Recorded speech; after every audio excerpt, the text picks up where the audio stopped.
Asal-usul hantu kuntilanak. Siapa yang tidak pernah mendengar nama hantu yang satu ini? Bahkan hantu ini menjadi salah satu hantu yang paling populer di kalangan masyarakat Indonesia. Bahkan tak jarang hantu yang satu ini sering dibuat film layar lebar. Sebelum kita lanjut, nyamankan dulu posisi kalian, matikan lampu, dan enjoy.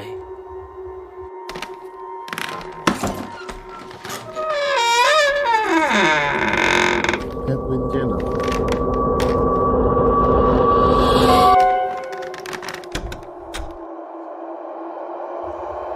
Kuntilanak merupakan makhluk mistis yang sangat akrab dan erat kaitannya dengan budaya kepercayaan masyarakat Indonesia.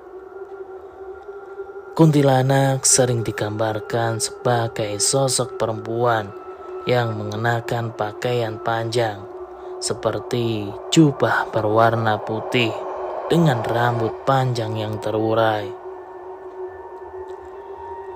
Konon katanya, kuntilanak sering menampakkan diri di atas pohon dengan suara tertawa yang sangat menyeramkan.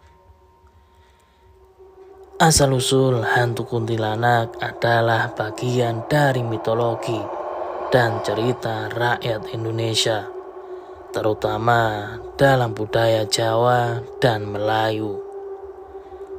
Cerita tentang hantu kuntilanak memiliki berbagai versi dan akar budaya yang kompleks. Meskipun tidak ada fakta sejarah yang dapat mendukung keberadaan nyata kuntilanak, cerita ini telah menjadi bagian penting dari warisan budaya dan tradisi lisan Indonesia.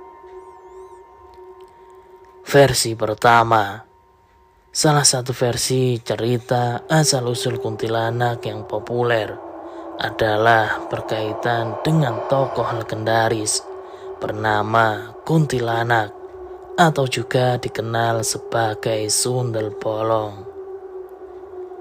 Menurut cerita ini, Kuntilanak adalah sosok seorang wanita cantik yang jahat dan licik.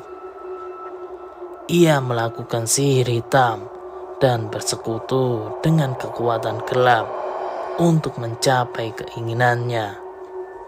Akibat perbuatannya yang jahat itu, ia dihukum dan mati secara tragis.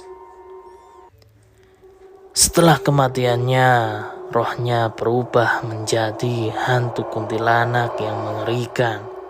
Dan dia kembali untuk menghantui orang-orang sebagai bentuk pembalasan. Cerita ini sering digunakan sebagai peringatan agar orang-orang menjaga perilaku mereka, agar tidak melakukan hal-hal jahat atau bersekutu dengan kekuatan hitam. Versi kedua, selain itu, ada juga teori yang mengaitkan asal-usul kuntilanak dengan kisah dari perempuan hamil yang meninggal dunia atau wanita yang meninggal karena melahirkan dan anak tersebut belum sempat lahir atau keguguran. Roh wanita yang meninggal dalam kondisi tersebut diyakini berubah menjadi kuntilanak dan mencari bayi atau anak-anak untuk dijadikannya anak angkat mereka. Versi ketiga, kisah kuntilanak juga pernah dibedah oleh seorang antropolog kelahiran Jerman yang bernama Timo Duell dalam artikelnya yang berjudul Kuntilanak, Ghost Narrative and Malay Modernity in Pontianak, Indonesia. Dalam artikel tersebut dijelaskan bahwa kuntilanak pertama kali muncul di kalangan masyarakat Pontianak, Kalimantan Barat. Dikisahkan bahwa hantu kuntilanak muncul ketika adanya upaya mendirikan sebuah kota di antara pertemuan dua sungai, yaitu Sungai Kapuas dan Sungai Landak pada tahun 1771. Adanya upaya pendirian kota di lokasi tersebut oleh masyarakat yang dipimpin oleh Sultan Syarif Abdurrahim, dikarenakan sungai tersebut merupakan tonggak penting jalur transportasi. Karena alasan tersebut, akhirnya dilakukan upaya pembangunan sebuah kota di wilayah tersebut karena letaknya yang sangat strategis. Dalam pembangunan kota tersebut, bahan-bahan yang digunakan berasal dari alam sekitar, seperti batu dan kayu. Ketika para pekerja akan menebang pohon-pohon dekat sungai untuk bahan pembangunan, tiba-tiba muncul suara aneh dan melengking dari atas pohon yang tinggi menjulang.